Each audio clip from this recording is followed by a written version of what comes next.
हाय नमस्कार विद्यार्थ्यांनो, कशा आहात? आपण अतिशय छान अभ्यास मला अपेक्षा आहे. तर विद्यार्थी मित्रांनो, तुम्हाला माहित आहे गजानन मोरे सर आज आपण शिकत आहोत गजानन सरांसोबत सायन्स विथ गजू सर या युट्यूब चॅनल मध्ये सर्वांचे स्वागत आहे. विद्यार्थी मित्रांनो, आज जो आपण लेक्चर नंबर 8 सुरू करणार आहोत आणि तो लेक्चर नंबर आपण याच्या अगोदर लेक्चर नंबर 7 घेतला होता विद्यार्थ्यांनो. तर लेक्चर नंबर 7 मध्ये आपण काय शिकलो?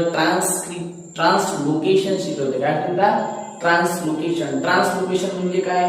तर ट्रान्सलोकेशन म्हणजे जे ल्यूजने जनरेट केलेली एनर्जी, तयार केलेली एनर्जी ही अॅमिनो ऍसिड सोडून, कोणता अॅमिनो ऍसिड शिवाय काय केली? Except amino acid. कोणतं? एक्सेप्ट अॅमिनो ऍसिड म्हणजे अॅमिनो ऍसिड सोडून काय केलं होतं? जे काही अन्न बनवलं होतं ते एनर्जी यूज काय केली? Leaves, flower and roots and seed. Leaves, flower, roots and seed यामध्ये जो काही ती जमा केली ती आपण बघितलं विद्यार्थी मित्रांनो. तर लक्ष द्या, आज आपण जो काही लेक्चर नंबर 8 हा सुरू करणार आहोत विद्यार्थी मित्रांनो.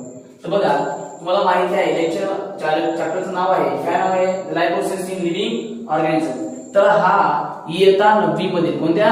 इयत्ता 9वी मधील विज्ञान सायन्स इयत्ता 9वी सायन्स मधील चॅप्टर क्रमांक 15 life process in living organism lecture number 8 आज आपण सुरू करणार आहोत. तर लक्ष द्या विद्यार्थी मित्रांनो, आपला जो काही पॉइंट आहे तो कोणता आहे? एक्सक्रिएशन. आज आपण सुरू करणार आहोत एक्सक्रिएशन. एक्सक्रिएशन म्हणजे काय? तर विद्यार्थी मित्रांनो, एक्सक्रिएशन हे each and every living things most important process in living organisms. म्हणजे कोणत्याही सजीवामध्ये किंवा कोणत्याही जीवामध्ये महत्वाची काय आहे? एक्सक्रिएशन ही प्रक्रिया आहे, यानी की प्रोसेस आहे. Very very very important. मग याचं महत्व काय आहे? What is mean by excretion? Excretion म्हणजे मानवाच्या असेल किंवा अॅनिमल्स असतील किंवा प्लांट्स असतील किंवा मायक्रो ऑर्गॅनिझम्स असतील. मायक्रो ऑर्गॅनिझम्स बघा, हे कोण आहे? Amoeba, micro organisms, plants, multicellular and animals, multicellular as well as unicellular. Both living things perform excretion. Some similar, some different. तर विद्यार्थी मित्रांनो, आज आपण जो काही पॉइंट शिकत आहोत तो आहे एक्सक्रिएशन. हा सजीवामध्ये सर्वात महत्वाचा काय आहे? प्रक्रिया आहे, प्रोसेस आहे. कारण की प्रत्येक सजीवाच्या शरीरामध्ये ऊर्जा बनत असते आणि ऊर्जा बनत असताना, एनर्जी क्रिएट होत असताना हार्मफुल सबस्टन्सेस त्यांच्या बॉडीतून काय होत असतात? रिलीज होत असतात. जसे की उदाहरणार्थ, तर विद्यार्थी मित्रांनो, आपण टू व्हीलर चालत असताना आपण गाडीमध्ये पेट्रोल टाकतो आणि पेट्रोलवर आपण काय करतो? एनर्जी क्रिएट करून त्या पेट्रोलवर आपण टू व्हीलर चालवत असतो. परंतु त्या पेट्रोलचं, फ्युलचं एनर्जी मध्ये कन्व्हर्शन होत असताना त्याच्यातून केमिकल रिएक्शन्स होतात आणि त्याच्यातून काय होतो? कार्बन डायऑक्साईड हा एअर आपण बघतो की सायलेन्सच्या माध्यमातून बाहेर पडतो. त्याच प्रक्रियेनुसार आपल्या बॉडीमध्ये देखील एनर्जी बनत असताना आपण जे डेली लाईफ मध्ये जे काही आपण खाल्लेलं असते तर त्या प्रत्येक फूड्स मध्ये काय असतं? वेगवेगळे विटॅमिन्स, प्रोटीन्स, फॅट्स, फायबर्स हे सगळ्या गोष्टी असतात आणि आपल्या बॉडीमध्ये केमिकल रिएक्शन झाल्यानंतर त्याच्यातून सुद्धा प्रोडक्ट्स आणि बाय प्रोडक्ट्स असे 2 पदार्थ आपल्याला शरीरामध्ये मिळत असतात. मग काय म्हणते? तर शरीराला काय लागते? ऊर्जा लागते. तर ती ऊर्जा कशाच्या स्वरूपामध्ये बाहेर पडते? तर ती कार्बन डायऑक्साईडच्या स्वरूपामध्ये वेस्ट प्रोडक्ट बाहेर पडतो आणि जी एनर्जी आहे ती आपल्या शरीरामध्ये एटीपीच्या स्वरूपामध्ये, कशाच्या स्वरूपामध्ये? एटीपीच्या स्वरूपामध्ये. कशाच्या स्वरूपामध्ये? एटीपीच्या स्वरूपामध्ये ऊर्जा ही आपल्या बॉडीमध्ये जनरेट होत असते आणि युजफुल सुद्धा होत असते. तर विद्यार्थी मित्रांनो, जर असेल तर एक्सक्रिएशन म्हणजे काय? तर एक्सक्रिएशन म्हणजे waste and harmful substance remove from human body as well plants also. तुम्हाला माहित झालं पाहिजे, मानव असेल किंवा वनस्पती असेल त्यांच्या शरीरामध्ये असलेले टाकाऊ पदार्थ काय केले पाहिजे? तर शरीराच्या बाहेर टाकणे म्हणजेच काय होईल? एक्सक्रिएशन होईल. काय होता? एक्सक्रिएशन होईल. तर तुमच्या लक्षात असेल की प्लांट्स काय टाकतो? आता बघा, आपल्याला जर बघायचं झालं प्लांट्स काय टाकतो? प्लांट्स हा कोण आहे? मल्टी सेल्युलर आहे. कोण आहे? मल्टी सेल्युलर आहे. परंतु विद्यार्थी मित्रांनो आपण शिकत आलेलो आहोत की प्रत्येक प्राण्यांच्या बॉडीमध्ये इच अँड एव्हरी एनिमल्स मध्ये काय असते, स्पेसिफिक परफॉर्म करण्यासाठी ऑर्गन्स असतात. जसे की डायजेस्ट करण्यासाठी डायजेस्टिव्ह सिस्टीम असते, जसे की रिस्पायर करण्यासाठी रिस्पिरेटरी सिस्टीम असते, जसे की एक्सक्रेशन करण्यासाठी उत्सर्जन करण्यासाठी एक्सक्रेटरी सिस्टीम असते एनिमल्स मध्ये. परंतु तशा प्रकारची स्पेसिफिक अशी कोणतीही सिस्टीम, कोणतीही व्यवस्था प्लांट्स मध्ये तशी नसते. परंतु तरी पण प्लांट्स हे काय करतात, फक्त एक्सक्रेशन करत असतात. मग मला सांगा विद्यार्थी मित्रांनो, तर प्लांट्स काय एक्सक्रेशन करतो तुम्हाला माहित आहे. कार्बन डायऑक्साइड हा घेत असतो. कोण? प्लांट्स हा काय घेत असतो, कार्बन डायऑक्साइड घेत असतो आणि रिमूव्ह काय करत असतो, O2.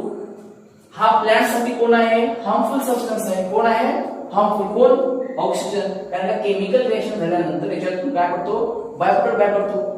त्याच पद्धतीने आपण हा O2 काय करतो, आपण इनहेल करतो. काय करतो आपण, इनहेल करतो आणि बाहेर काय सोडतो, कार्बन डायऑक्साइड. बघ, प्लांट साठी हा CO2 कोण आहे, युजफुल आहे. O2 काय आहे, हार्मफुल आहे.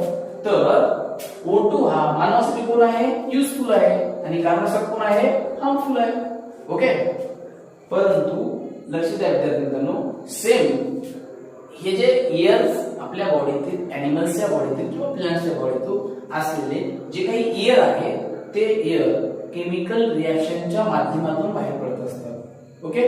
कारण आपल्या शरीरामध्ये एनर्जी आपण फूड पासून मिळवत असतो, एअर पासून मिळत असतो आणि ही आतमध्ये शरीरामध्ये गेल्यामुळे त्यांच्यामध्ये केमिकल रिएक्शन घडतात आणि त्याच्यापासून एनर्जी परफॉर्म होते आणि एनर्जी परफॉर्म झाल्यामुळे त्याच्यातून बाय प्रोडक्ट्स भेटतात. तर प्राण्यांमध्ये CO2 हा बाहेर पडतो आणि प्लांट्स मध्ये O2 हा बाहेर पडतो. म्हणजे प्लांट साठी O2 हा कोण आहे, बाय प्रोडक्ट आहे, हार्मफुल सबस्टन्स आहे आणि एनिमल साठी कोण आहे, CO2 आहे.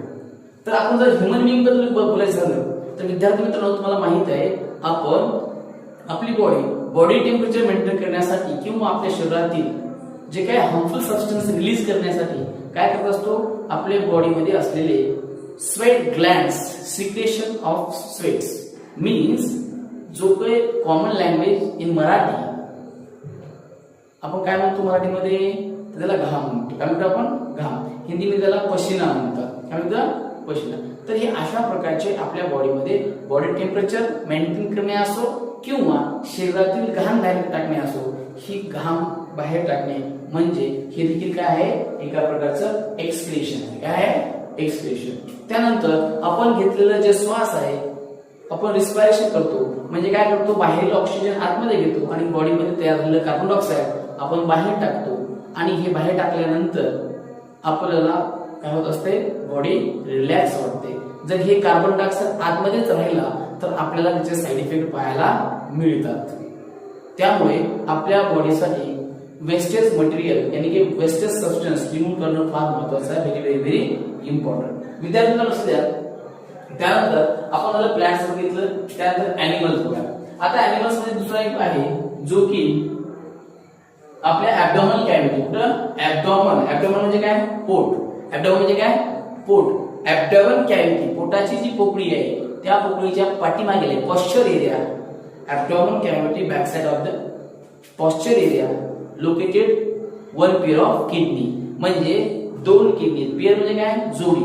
तर दोन किडनीची जोडी ही कुठं असते, आपल्या ऍब्डोमिनल कॅव्हिटीच्या पॉस्चर भागामध्ये. पॉस्चर म्हणजे काय, पाठीमागचा भागामध्ये ते लोकेटेड असतात, स्थिरावलेले असतात. ओके. मग किडनी, हे किडनी कोण आहे, तर किडनी हे किडनी देखील हे कोण आहे, ह्युमन बिंग मध्ये एक्सक्रेटिव्ह सिस्टीम परफॉर्म करण्यासाठी युजफुल असलेलं कोण आहे, एक ऑर्गन आहे. कोण आहे, ऑर्गन. मग किडनीचा आकार कसा आहे, बीन शेप. बीन म्हणजे काय, घेवडा. घेवड्याच्या बियाच्या आकारावर काय आहे, किडनीचा आकार असतो. आणि या किडनीमध्ये नेफ्रॉन कोण आहे, नेफ्रॉन. याविषयी आपण पुढे बघणार आहोत. तरी पण आपण पूर्वतः नेफ्रॉन आहे, बघा नेफ्रॉन या किडनीमध्ये कोण असते, नेफ्रॉन. आणि या नेफ्रॉनची महत्त्वाची भूमिका अशी आहे की ब्लड मध्ये असलेलं युरिक ऍसिड, युरिया, अमोनिया हे जे काही वेस्ट मटेरियल आहे ते waste material waste substance remove करण्याचं काम हे नेफ्रॉन करत असते. तर विद्यार्थी मित्रांनो त्याचबरोबर आपण हा मल्टीसेल्युलर विषय बघितलं. आता आज पाहणार आहोत आपण युनिसेल्युलर. कशाबद्दल? युनिसेल्युलर. युनिसेल्युलर कारण आपण एनिमल्स मध्ये कसं आहे माहिती का, तर एनिमल्स मध्ये different organs are perform different work. Different organ perform different work we have seen, but here not a particular organs in plants, but also perform excretion process. Okay, next one, amoeba.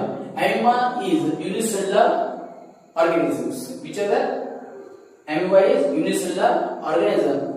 He also perform excretion process in his life. याच्या जीवनामध्ये हा देखील काय करतो? Excretion perform करत असतो.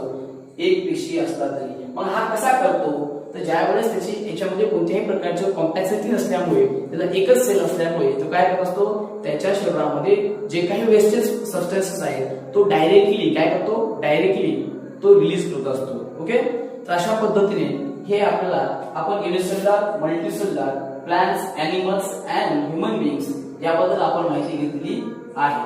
तर विद्यार्थी मित्रांनो प्लांट्स मध्ये एक फार महत्त्वाचा मुद्दा राहिला, तो म्हणजे आपण जे झाड असते काय असतं, झाड. तर झाडाला येणारा जो काय गम असतो, गम म्हणजे काय, डिंक.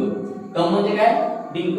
हा डिंक देखील काय आहे, झाडाचं एक्सक्रेशन मटेरियल आहे, वेस्टेज सबस्टन्सेस आहे. काय आहे ते, वेस्टेज सबस्टन्स आहे. तर विद्यार्थी मित्रांनो हा जो गम आहे, या गमाला मराठीमधून आपण डिंक म्हणतो. काय म्हणतो, डिंक.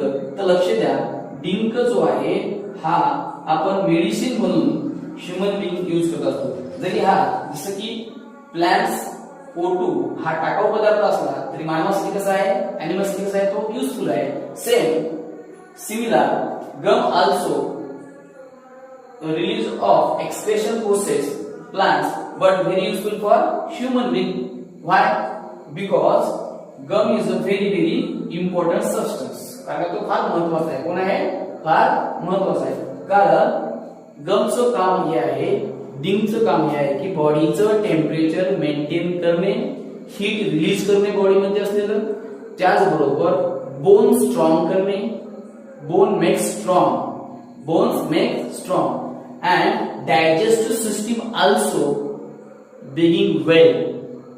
Digestive system also being well म्हणजे पचन संस्था देखील चांगलं बनवण्यासाठी गम यानी की डिंकचा उपयोग होतो. त्याचबरोबर हाडाची मजबूती देखील करण्यासाठी डिंक यानी की गमचा उपयोग होतो.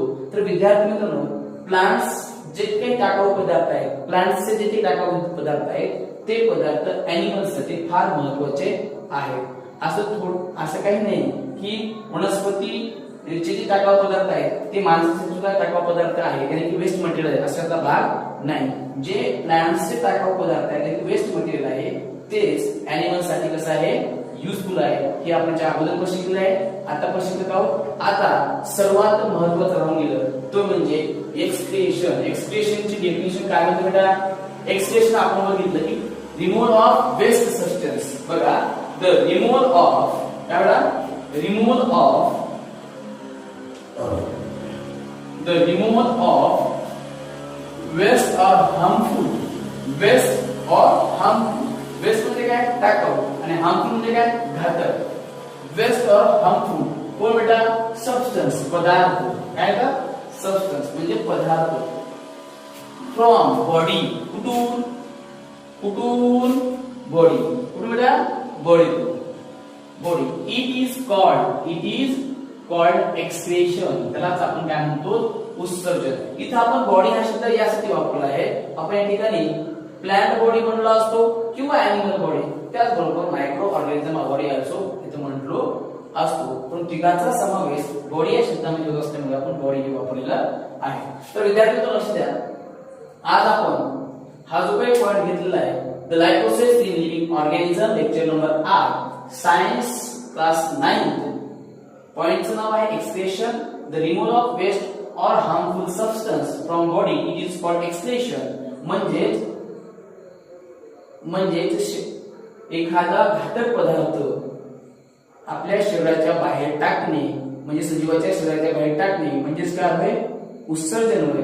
तर लक्ष द्या, आता आपण वेस्ट सबस्टन्स म्हणजे कोण आपण प्लांट्स मध्ये बघितले. आता आपण पाहणार आहोत कुठले एनिमल्स मधले टाकाऊ पदार्थ. मग टाकाऊ पदार्थ कोणते आहेत तुम्हाला सांगितलं आताच. Uric acid. कोणता ऍसिड? Uric acid. एक नंबर. दोन आहे कोण? एक नंबर युरिक ऍसिड. दोन नंबर कोण आहे? अमोनिया. अमोनिया.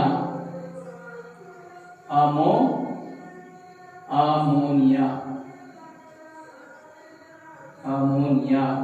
आणि नंबर 3 आहे युरिया. नंबर 3 आहे युरिया. हे इत्यादी पदार्थ कुठं असतात? हे आपल्या बॉडीमध्ये असतात आणि हे पदार्थ बाहेर टाकण्याचं काम कोण करते? किडनी.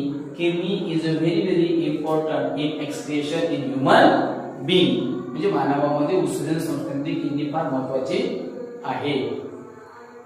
विद्यार्थी मित्रांनो, हा जर व्हिडिओ तुम्हाला आवडला असेल, हा लेक्चर तुम्हाला आवडला असेल तर आपल्या सायन्स विथ गजू सर या चॅनलला सबस्क्राईब करा, लाईक करा, शेअर करा आणि जास्तीत जास्त शेअर करून